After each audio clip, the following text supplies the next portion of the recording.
My co-organizer and I, Dr. Alfred Flores, we'd like to welcome you to our event. Before we begin, I'd like to acknowledge, we'd like to acknowledge the Tongva people and their ancestors past and present. We're all guests upon their lands, which stretches west of Santa Monica and southwest of Long Beach. So, maraming salamat and thank you to the Tongva people. We want to provide individual thank yous for those who helped support this event. So thank you to Dean Avis Hinkson, Lupe Castaneda, Madeline Goshako, Zane Kassam, Karen Fagan, Sarah Lynn Morales, Lynn Miyake, Angela Mooney Diarcy, Sena Feone Felicia, Keely Nguyen, and Andrew Lee. So the IDAAS Signature Series event is a program that expands upon our understanding of Asian American studies and issues through a variety of activities such as lectures, workshops, and immersive field trips. This year's topic on militarization and decolonization is inspired by the anthology entitled Militarized Currents Towards a Decolonized Future in Asia and the Pacific, which was published in 2010 and co-edited by Setsu Shigematsu from UCR and Keith Camacho from UCLA. This anthology encourages us to think about the various ways that communities through Asia and the Pacific Islands have been affected by militarization and have also responded through different acts and forms of decolonization. It is in this spirit that we have put together this signature series event to learn how scholars, a decade later, are addressing these issues through their work.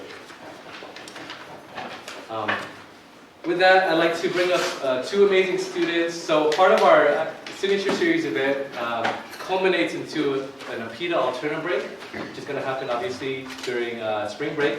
So with that, I'd like to actually introduce and bring up two of our event, one organizer and one participant of our event, Keely Nguyen and Andrew Lee.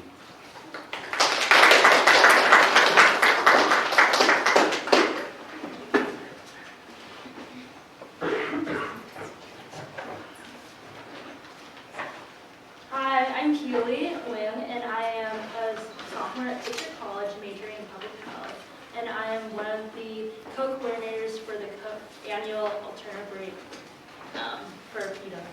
Hello everyone, my name is Andrew Lee and I'm a first year at Pomona, planning to be a history and Asian American studies major, and I am very excited to be participating in this year's alternate break.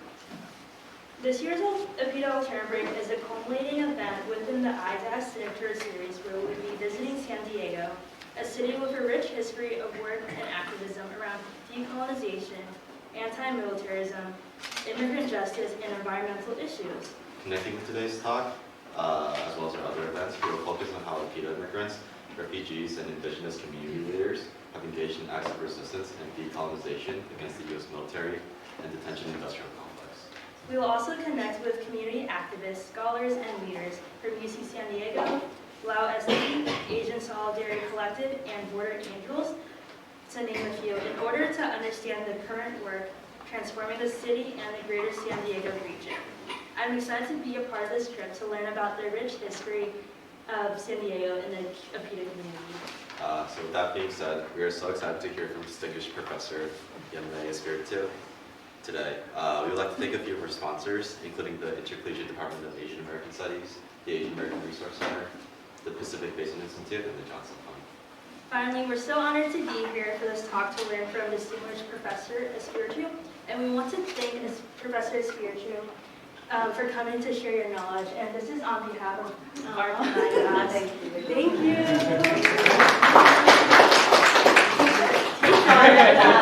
You're welcome too. Oh, this is a pretty cover.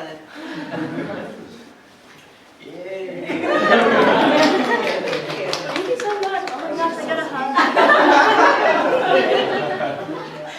Thank you. Michael, will you please join us back on? Okay, let's give the students a round of applause. So I just want to thank you, Dr. Espritu, for coming, and just personally for all your contributions to the field and your current work. I mean, you've made a personal impact on me in terms of your work and your research, so thank you so much. Without further ado, it's my honor to formally introduce Dr. Espritu. Dr. Espritu is a distinguished professor of ethnic studies, an award-winning author. She's also has published extensively on Asian American pan-ethnicity, gender and migration, and the U.S. colonialism and wars in Asia. Her Her most recent book, Body Counts, The Vietnam War and Militarized Refugees, is widely credited for charting the interdisciplinary field of critical refugee studies. She's also a founding member of the Critical Refugee Studies Collective. Let's give a warm round of applause, y'all, for distinguished professor, Vietnamese Espritu.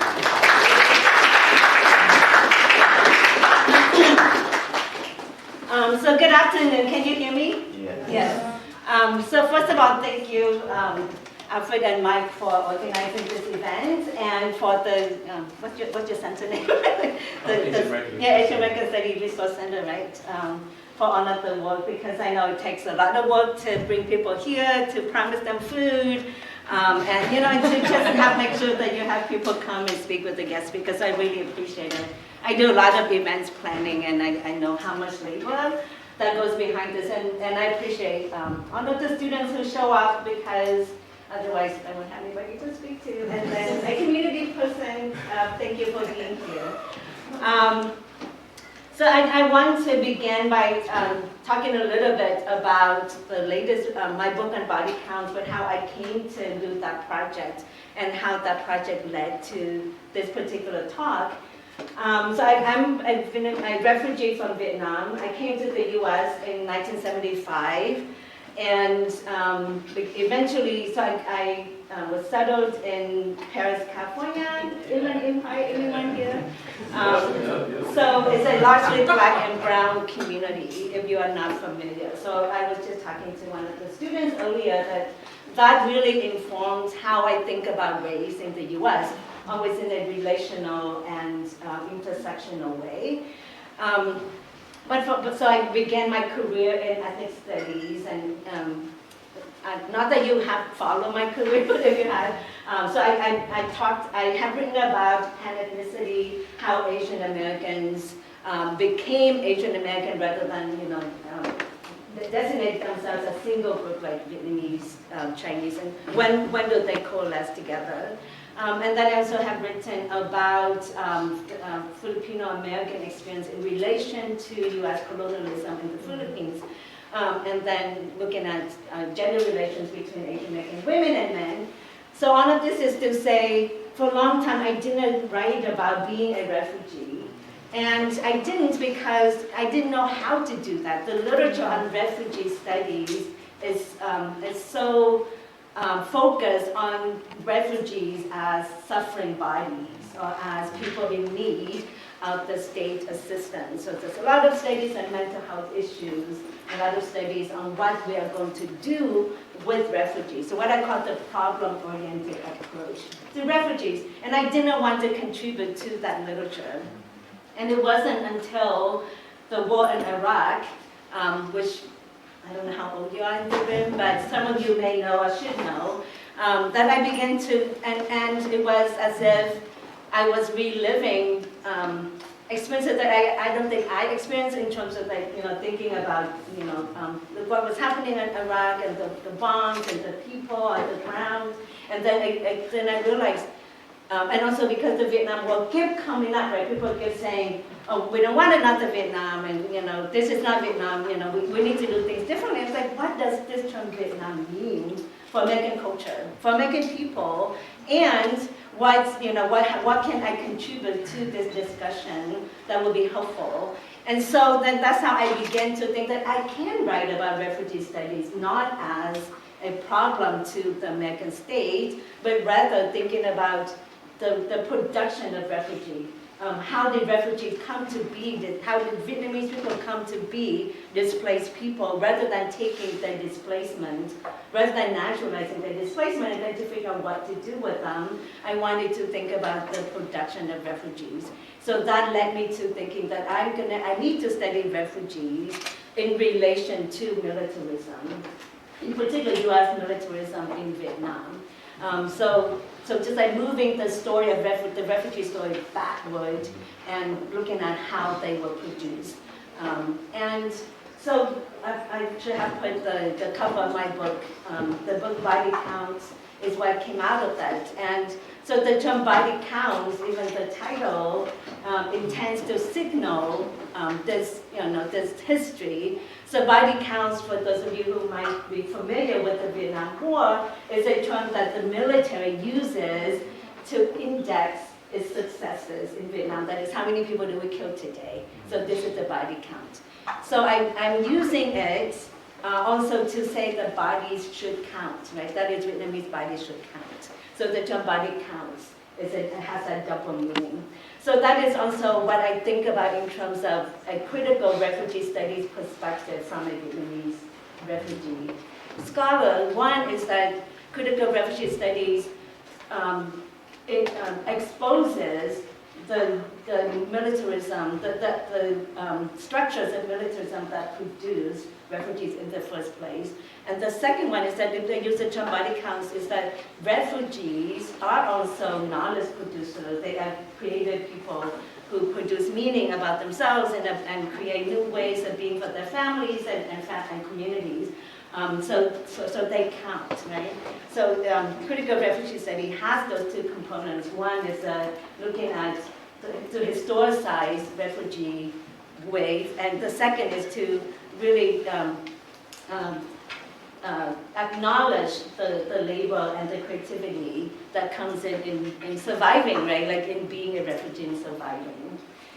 So that's an introduction. So when I was doing the project, and again, this is how power works in terms of thinking about representation, how it works, is that, so one of the, how many of you have even heard of my book, Body Counts? You don't have to, it's okay. But I want to repeat something. So in the book, I wrote about, and I'm going to show you a little bit of this, but so we left Vietnam at the end of the Vietnam War, and you may have seen, like this images of Vietnamese frantically, leaving and so on and so forth. And so I for a long time, I talked about how we moved, we left Vietnam, we went to the Philippines, and then we went to Guam, and then eventually we went to California at the Camp Pendleton, and each of these places that we had landed, or that we had were routed through, they were military bases. And for a long time, I did not think about that. I just thought, that's just like what we did, that's just what people of Vietnamese people did. So it's that routing that led me to talk about this project. And in particular, what I'm going to do today is talk about, in that process of being routed from Vietnam to the US, what happens in the space between, and whom do we encounter? And so, and I would argue, so the argument is that we do encounter indigenous folks, or that we will reside on indigenous land. And so what are our responsibilities to the indigenous communities that we will resettle on? So that's what the talk is about. And so I used to think, when I started the project, that the Vietnam War is like a IDAAS, right? It's between two countries, right? So this is how we tend to think about it. So it's between the US, and it's between the US and Vietnam. But it was, when I did follow me, so I'm talking, as it makes sense, but yeah. So when I was thinking about routing, like for us going from Vietnam to the Philippines, to the Pacific Islands, to California, then I realized, no, actually, it isn't just a diet. It's not a war between the US and Vietnam. It's a war that touches so many different countries. And if I were to move the discussion outward, then I actually will be tracing the US empire in the Pacific, the Philippines, and which I will elaborate. So it's not so it's really a trans-Pacific war. So it involved not only the Pacific, in Thailand, right, the Okinawa.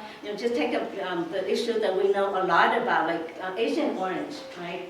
So we think of Agent Orange, which is a chemical defoliation that affects Vietnamese who come into contact with different generations. Vietnamese women continue to have miscarriages because of their contact with this. So again, I thought it was something that happened to Vietnamese people. But then you have to think about the infrastructure of militarism. You need a place to store these things. You need how to transport the chemicals. You need people to, all of the infrastructure of militarism means that it expands to wherever the US empire reaches. So Agent Orange was housed or stored in Okinawa or in other places. So those people in those communities were similarly affected. So this is to talk about what happens when we trace Vietnamese refugee route. We were also simultaneously tracing U.S. militaristic route, right? And therefore we're tracing U.S. militarism in the Pacific that has often been hidden or erased in U.S. history courses. Okay. So what I want, so the argument is, and I'm in an ethnic studies department, what that means, and I was talking to some students earlier, is that we are very interested in thinking about how the experiences of communities of color, indigenous communities, how their relation is constructed. And so we teach students that way. So this is a project that also is a project about relationality, thinking about the relational displacement of refugees and indigenous peoples. So both groups are displaced from their land and from their nation. And when refracted against one another, I think they expose the ongoing and linked effects of global militarism and settler colonialism. So I changed the title to settler colonialism rather than indigenous studies because I'm not actually presenting an indigenous perspective, but rather a perspective about settler colonialism. Settler colonial studies, how many of you are familiar with that term, like settler colonialism? Yeah. Okay, so most of you. So settler colonialism reminds us, and this is what the land acknowledgement is about, that we are on indigenous land, that the settler colonial project is ongoing. It's not an event, it's a structure. That it is the ongoing dispossession of indigenous lands and peoples in the name of national interest, security, or development. But what I'm interested in is a branch of settler colonial studies and Asian American studies. And some of you who have taken courses in Asian American studies might be familiar with this. The idea that while colonial studies tend to focus on the opposition between white settlers and indigenous people, so Asian American studies scholars, particularly those who are from Hawaii, there's a growing body of literature that also ask Asian Americans to think about their responsibility to indigenous land and their place or their role as settlers on this land. And so by mapping out the triangulation of native, refugee, and settler positions, I want to contribute to this debate by thinking about refugees also as settlers on indigenous land.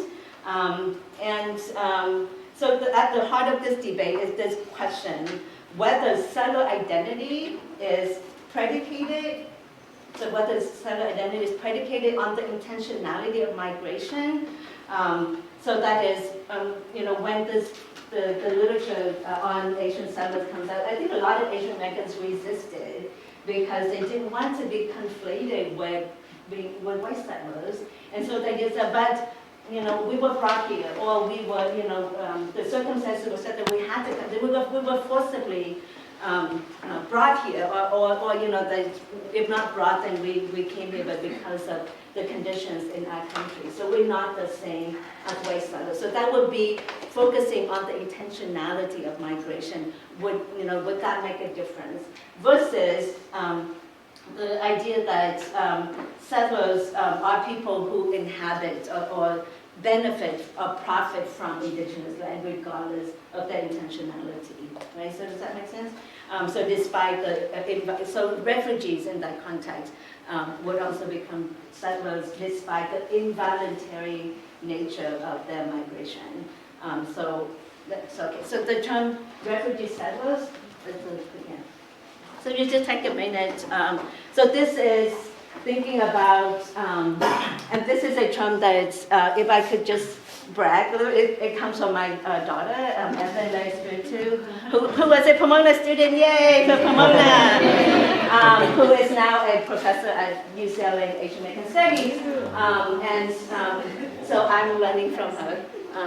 It was can I share a story? For a long time, like Evan would always come with me to conferences and stuff. So now when we go to conferences, I had like at the Asian American Studies Association, just last year someone came up and said, "Are you Evan's mom?" And I said, "Oh my gosh, we have gotten to the point where she's more famous."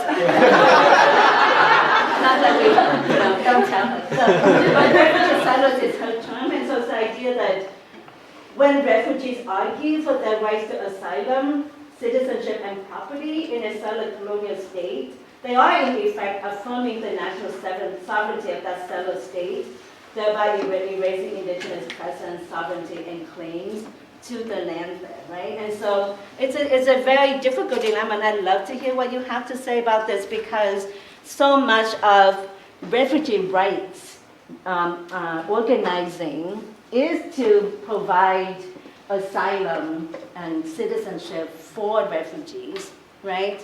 And so that's what we do, and property. But when we do this in a settler colonial state, we are in effect continuing the project of settler colonialism, because we are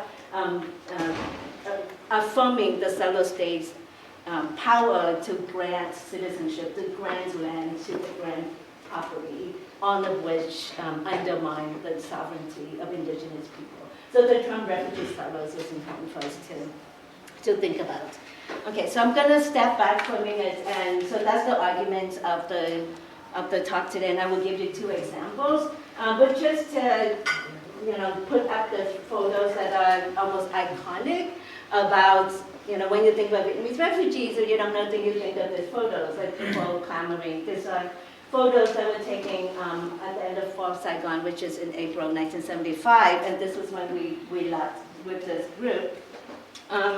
So the image of thousands of Vietnamese, like, as you can see, like climbing and trying to get out in order to escape communism and resettle the U.S. appears to affirm U.S. status or contested status or claim status as a nation of refuge, right? So that the U.S. So the refugee provides an ideological, allows the U.S. to make the ideological argument that if the refugees are wanting to come to the U.S., then the war was just, right? Or that we were right about the war. And so I argue that the refugees provide the alibi for U.S. violence in Vietnam. So the reality, as you can see, that, so the next slide here. So first I wanted to say that because then people think, oh, Vietnamese refugees, the U.S. resettlement of refugees. But what I want us to think about is so these are the two refugee sites, refugee campsites that I'm going to talk about today. One is this on this left-hand side. This is the tent city at Clark Air Force Base in Guam. And on the second-hand side, the Philippine Refugee Processing Center in the Philippines. So those are the two case studies that I'm going to look at to make this point about refugee encountering indigenous peoples on this land. And the reason I want to bring this up and juxtapose these images with the ones that you saw before is because so much of the information in refugees or refugee studies is about refugees in the global north, right? In the west, like how, like if you watch the news, it's always about how would the U.S. deal with refugees? How would Germany deal with refugees? How would France and Italy, Australia? And the fact of the matter is that the overwhelming majority of refugees are in the global south. They are housed and stay in a very protracted way in the global south until a country in the global north would allow them to leave. And yet we don't really talk about refugee quote-unquote crisis in the global south. Like places like Jordan, Turkey, the majority of Somali refugees are in Kenya, right? when we talk about Somali refugees in San Diego, right, and West Kenya houses the largest number. So just for us to, for a long time, the Southeast Asian refugees were housed in places along the Pacific, and in Southeast Asia, not in the U.S. The U.S., and when I teach about border studies, I think I ask my students to think about the territorial borders and not just the borders that the U.S. practices, right? Because the border extends. So in this case, the U.S. borders extend to Southeast Asia because that's where they decide whom to select to be brought to the U.S. and the leftover stay in these camps, right? So what happens in this place in between? So just want us to be really mindful of refugees, the number of refugees who are housed and hosted by countries in the global south. The next slide. Okay, so this is so you can take a look at it and tell me what you think you see from the map. So this is the map that I mentioned earlier. This is the route that my family took from Vietnam to Clark Air Force Base, and to Anderson Air Force Base, and then to the Marine Corps Base in Camp Pendleton. So what do you think you're seeing right there? So like I'm teaching, so I'm sorry, like asking you. You can answer the question. Like, what do you think we're trying to convey with that map? Which, by the way, one of my graduate students produced this map for us.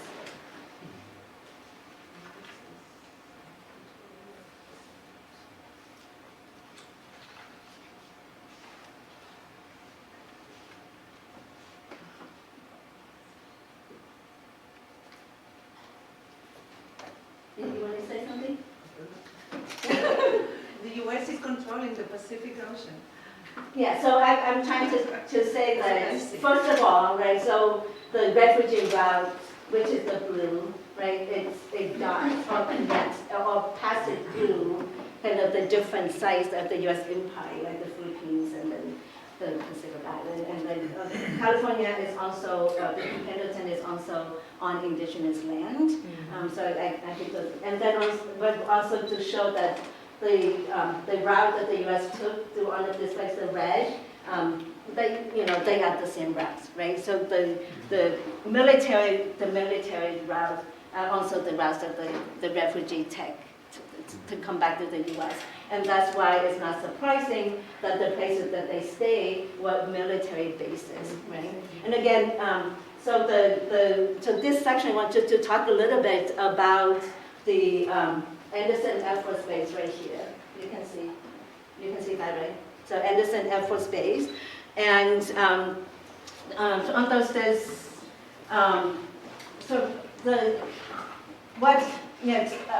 but there's many things to talk about. But the first thing was, so we went from Vietnam to the Philippines, which is Clark Air Force Base, and then to Anderson Air Force Base, and then, as I say, to the Pendleton. And for a long time, as I say, I didn't really think about anything but why these are military bases. I just think that's normal. And again, if we think about the infrastructure of militarism, I think it's important to think about, how did these things happen? And you needed an institution as large as the military in order to resettle refugees, right? So you needed a large enough space so that we could, the refugee could be placed. You need a large enough force, like, human resources in order to do this. And it really exposes, like, how, what are those big institutions, right? So they're not like the mental health care people, they're not creative people like poets and writers, they have the military. So you need like a big outfit with a lot of resources to transfer people to, you turn to the military because they are the largest and most well-funded group. And so that's why they were brought through these different military bases.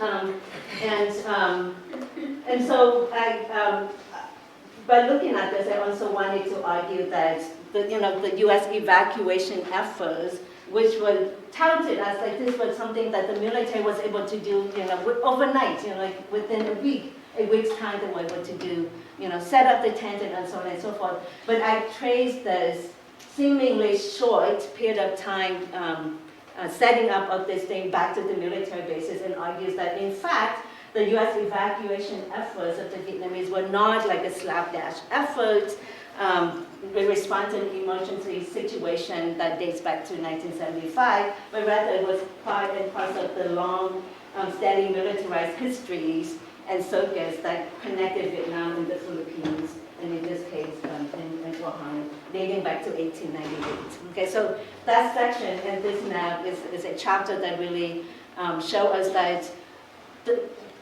if you follow the Vietnamese, the routing of Vietnamese through the Pacific, you would in fact be following and tracing back to 1898 with U.S. colonial history in the Pacific Islands and in the Philippines.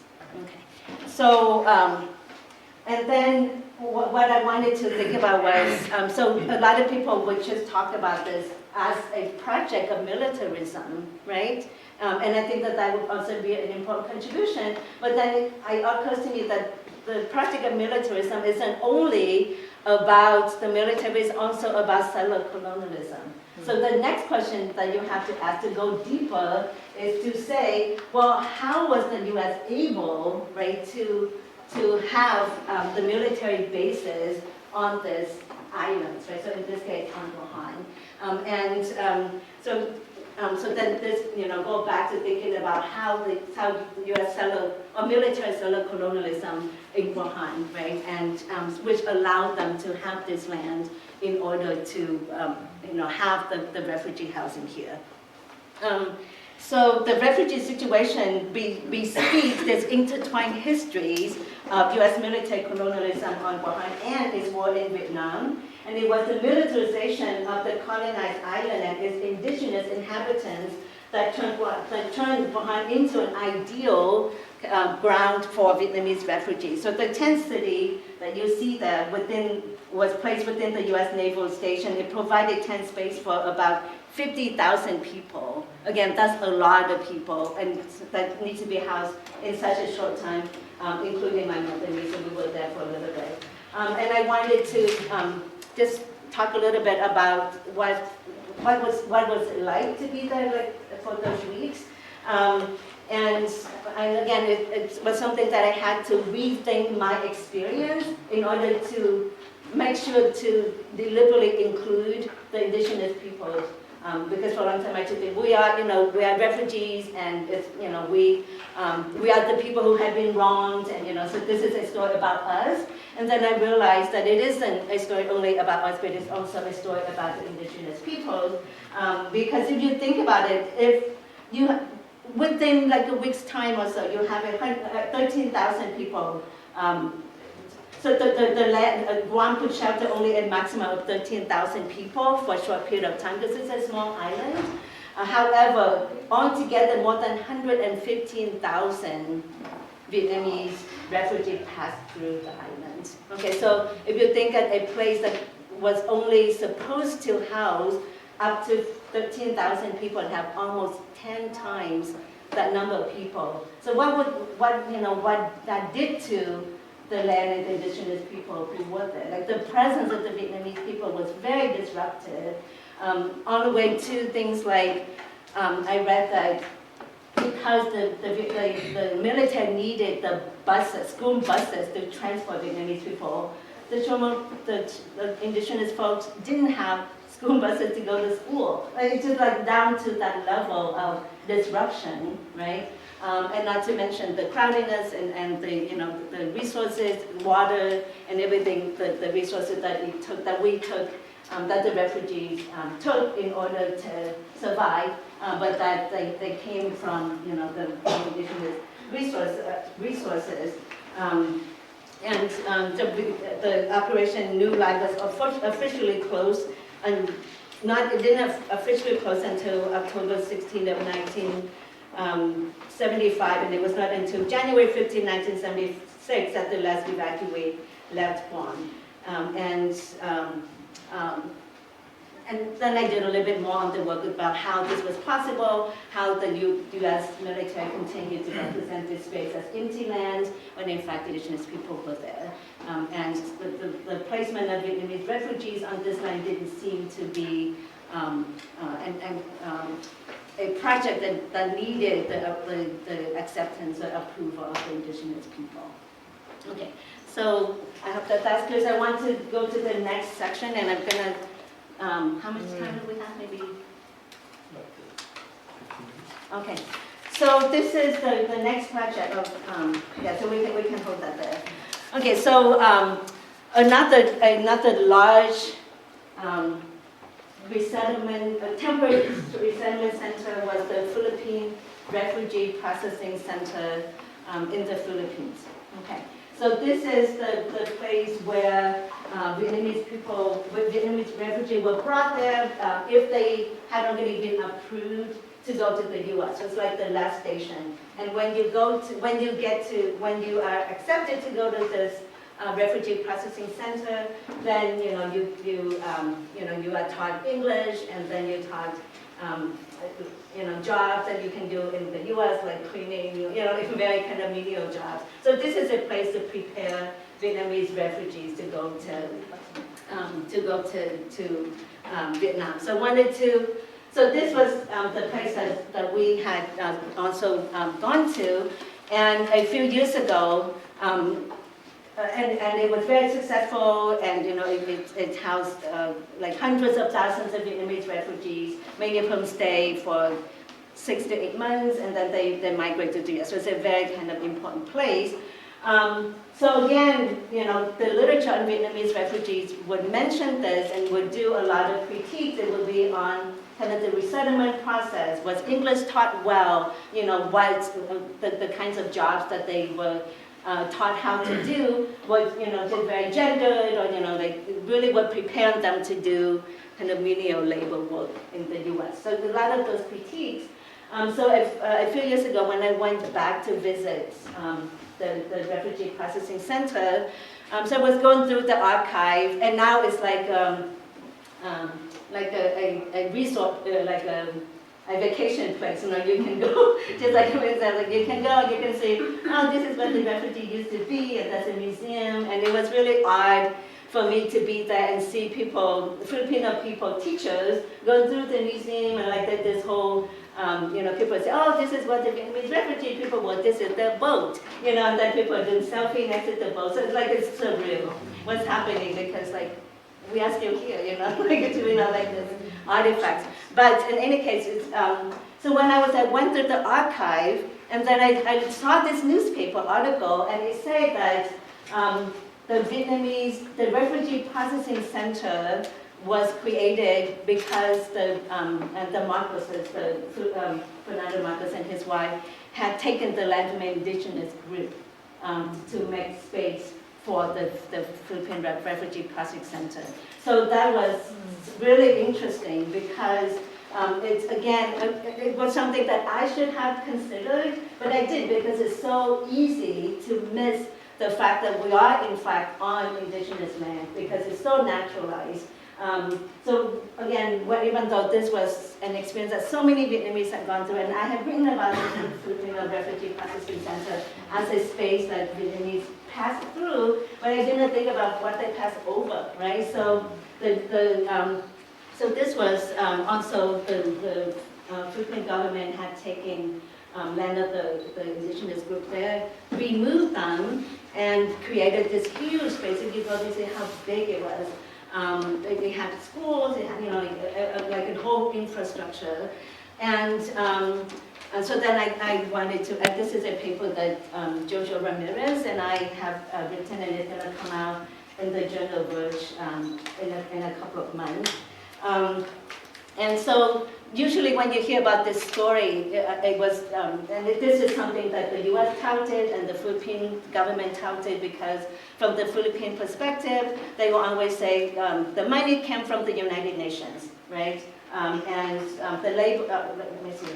And then anyhow, the Philippines' contribution to this was land. They provided land, but they never said that the land was something that was taken from indigenous people. It's just like the Philippine government provided the land for this.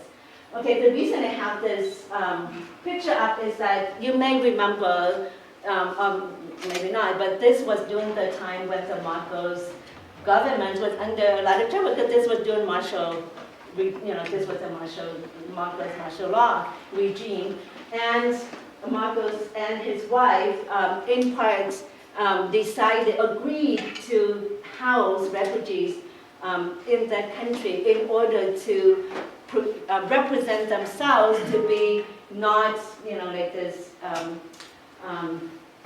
kind of this dictator government, but rather humanitarian, right? So you saw like many of such pictures during this time with them walking around and, greeting the grateful Vietnamese refugees and all of that, but not mentioning at all that this has only been accomplished by taking the land from the IDAAS people who were housed there. What is the next slide? Okay, yeah, not yet. Yeah, so maybe go back. So I wanted to think about the critique of the Marcos regime and its, and their efforts in refugee resettlement, and how that is linked to the Marcos regime, the martial law regime. That work has been done, right? But the work that hasn't been done is to link again this state project to refugee resettlement and to kind of the ongoing displacement of the indigenous people. So it's important to think about how and another thing that we did in the articles to show that when the Marcos regime was touting itself as like this, the country that is promoting refugee resettlement, it was also hiding like this project of the martial regime was also producing its own refugees, right? So there were many people that were displaced from the Philippines because of this martial, including and many of them were Muslim folks who were ousted from the government, as well as people who were people like the professionals who were protesting against the government. They also left and they claimed refugee status. Okay, so that was something that the refugee presence also hid, was that the refugee that was produced by the Philippine government itself. And then we did also, and we can talk about this more, we don't have enough time, but the theoretical question is also, how do we think about settler colonialism in a post-colonial state like the Philippines, right? So in the same way that we think about settlers in terms of white folks, we also think of settler states in terms of Western states, right? Like Canada, Australia, the US, and so on, but we don't think of them in terms of like a post-colonial state like the Philippines, who also displaced their own indigenous folks. Vietnam is a settler colonial state, like, so that's another new thing that's like, oh my gosh, we're that people. Like again, we don't, so it's like asking us to think deeply about our own communities, how we complicit in all of these projects. Okay, so I just want us to take a look at the next excerpt, which is an excerpt from one of those workers at the camp at the time. So this is to contrast. So this is what happened to the IDAAS community when the Vietnamese people were at the PRPC.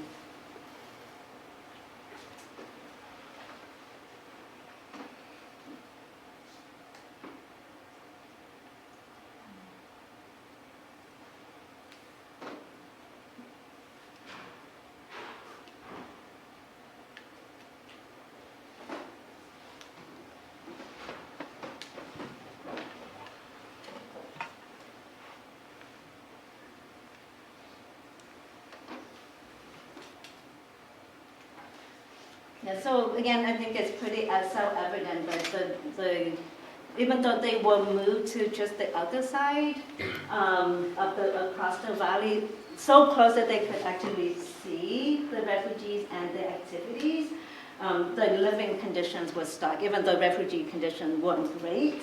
But in comparison, the Aida of Panawan had none of those things, including, and they were moved further away from the schools, so it was that much harder for them to go to school. So this is like a real concrete example of the indigenous people being displaced by the presence of Vietnamese. Whether or not they intended that, the result is the same. So that the Vietnamese, however unintended, unwittingly benefited from the Philippine government displacement of the indigenous Aida community, which continues to,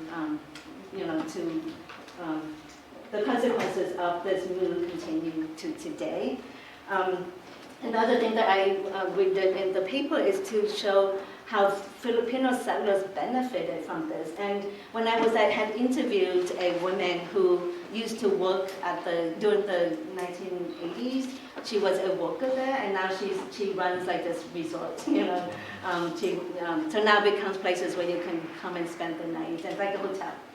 And so she was saying that, and again, you have to imagine but this place is very, I don't want to use the term remote because it's very colonial, but it's like isolated from other places. So it was hard to get to because we had to ask people how to get there, and people would say, oh, you go down, there's a flagpole, make a right, there's like a store, make a left. It's very, and yet, so people in that community as well, Filipino settlers from elsewhere will come to this because so many jobs were available.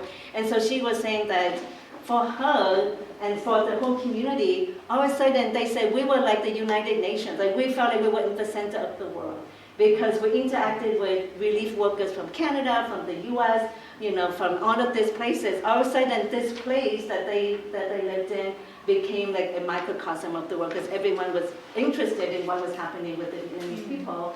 So in contrast to the IDAAS who were moved away from this space, Filipino settlers also benefited from this. As an example, according to a Los Angeles Times report, in 1988, PRPC employed 1,200 Filipino teachers and staff. So that's a lot of employment for a community who are Filipinos trained in American culture and teaching English. And you also have, in addition to teachers, you have staff that's as many, that's the needs of as many as 400,000 refugees. So she would say, I came from a small town, then all of a sudden I was working with all these people. I felt really important and learned so much. So the idea was that the local people, Filipino settlers, also benefited from this huge undertaking in the Philippines. And then, so they both the Filipino settlers and the refugee settlers displaced the indigenous community there. Okay, so I'll just conclude here and just say, so as displaced subjects, the refugee and the indigenous together make visible the urgency of the unreconciled histories of global human rights violations. So they both together reflected through them. They really do expose the ongoingness of, the global human rights violations. So wherever you find the refugee, chances are you also find that they are on indigenous land, because where else will you have land that is quote-unquote empty and ready to be used by refugees? So the forced migration of the refugee and the indigenous, we argue, expose the interrelationship of not only militarism and colonialism, but also settler colonialism. So it exposes the multiple legacies of U.S. military empire in Southeast Asia that connects Vietnam, the Pacific Islands, the Philippines, and then it also merges critical refugee studies and settler colonialism studies. And so at the end, and maybe this is where we can have a conversation, just interested in thinking about what would be the responsibilities or the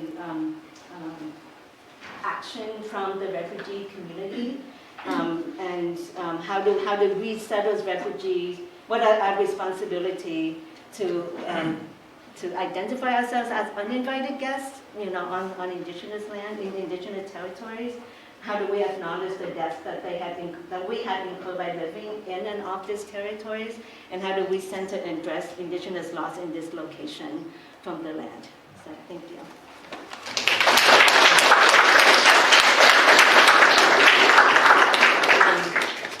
Yeah, so that was a lot. I'm happy to take questions about this or about anything you want to talk about.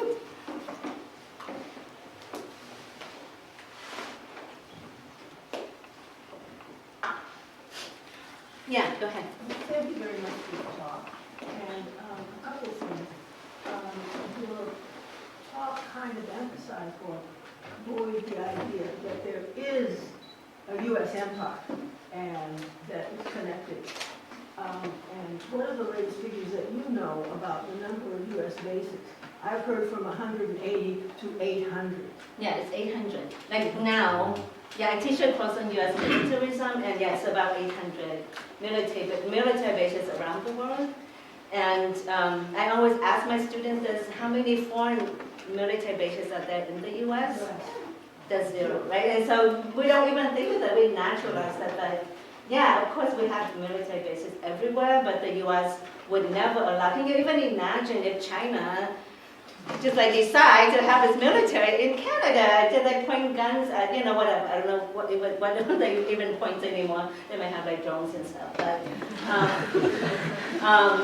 yeah, but it's so naturalized. So there's about 800 military bases that we know of, because many of them are secret.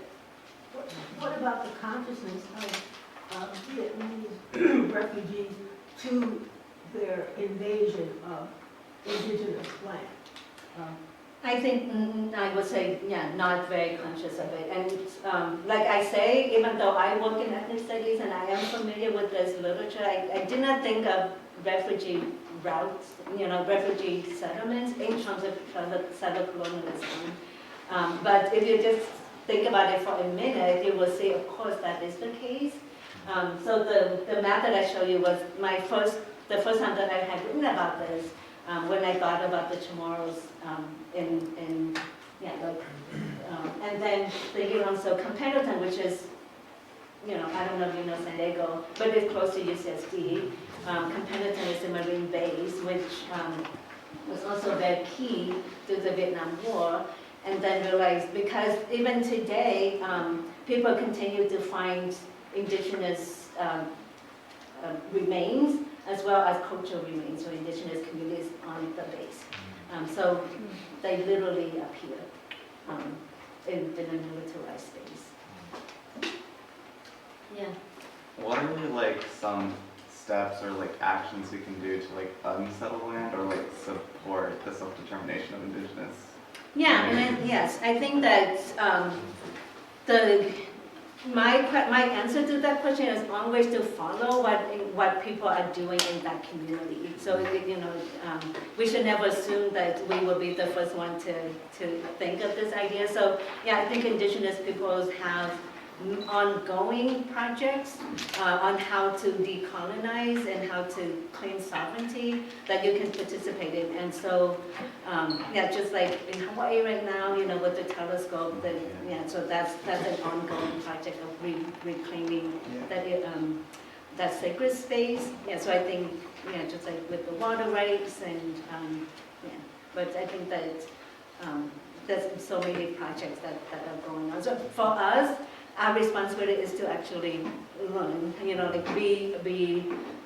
come to talk like this, you know, like to educate ourselves so that we will be good allies. Yeah.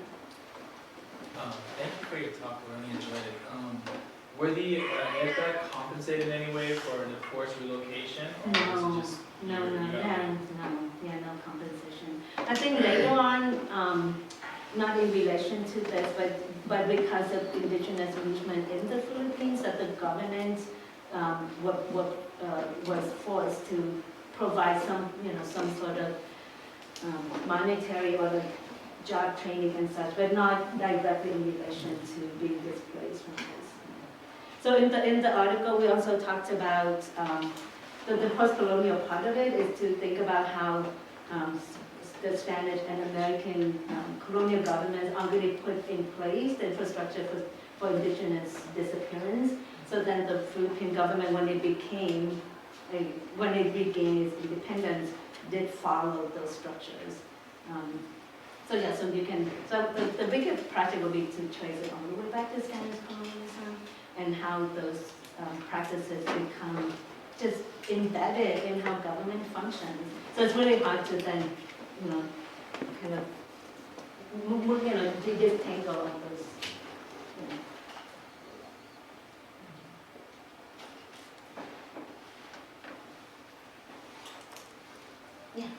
Were you able to talk to any of the IDAAS at all about their experience?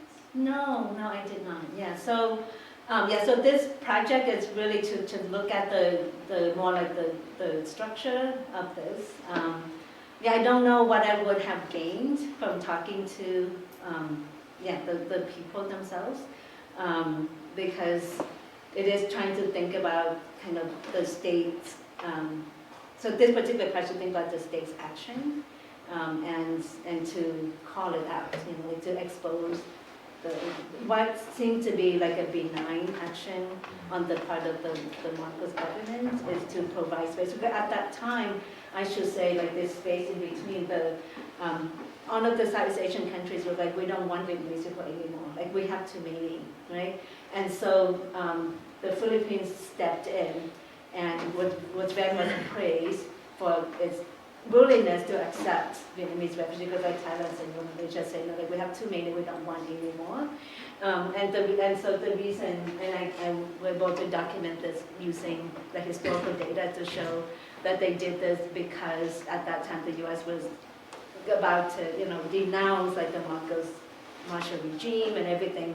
But it did by doing this, they were able to kind of buy back U.S. approval, because it provided a solution to a problem. Because the U.S. wasn't going to bring all of them to the U.S., but it was saying, well, you have to do, like, you people have to do this because we don't have space.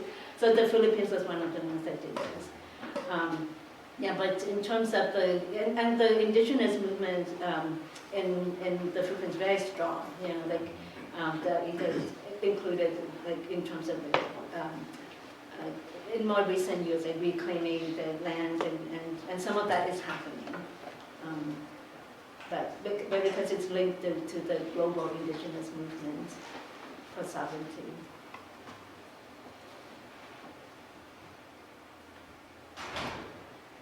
You have a question? Yeah.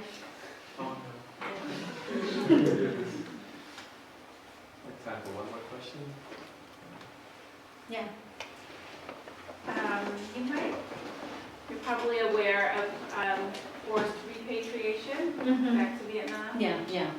And I'm just thinking about the concept of refugee settlers going back to their homeland, but it's not really their homeland. It doesn't feel like their homeland. I don't know. Had you thought, what is that? It's all part of the same project, would you say? Or? Again, that is the difficulty, and it is, we need to think more about it, because, yes, it's not as if refugees have a place to go, because they have been displaced, and in some ways it is dangerous to return. And as when you talk about forced repatriation, yes, many Vietnamese people would rather, at the time they said we would rather kill ourselves than to return. So I do think it is important to see the differences among settlers, and that's why the term refugee settlers is to signal that there's a difference. So that's the debate. It's why are you here? Why are people here versus, but you are here, and the consequence of your presence is the same. So I think, like theoretically, to think about what the forced displacement means for these two communities and how to think about that. But I think practically it is harder. So I'm quite aware of that. But I think it is important to to have this conversation. You can see, people starting to do this work in Canada. Like you have folks looking at refugees because of course of the Aboriginal people in Canada, and of course Australia. Like everywhere really. And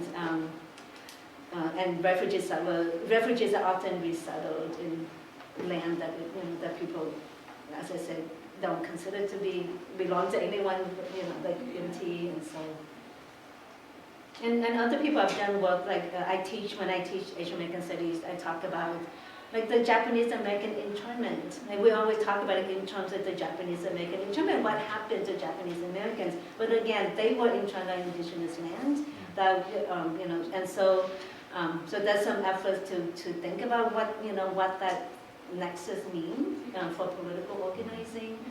So that when Japanese Americans talk about, commemorate the internment, it isn't only about their own displacement, but also the displacement of the people whose land they were on. Again, because this was land that was available for, again, mass, incarceration of folks, of the mass resettlement of people. That availability of land comes out of imperialist processes.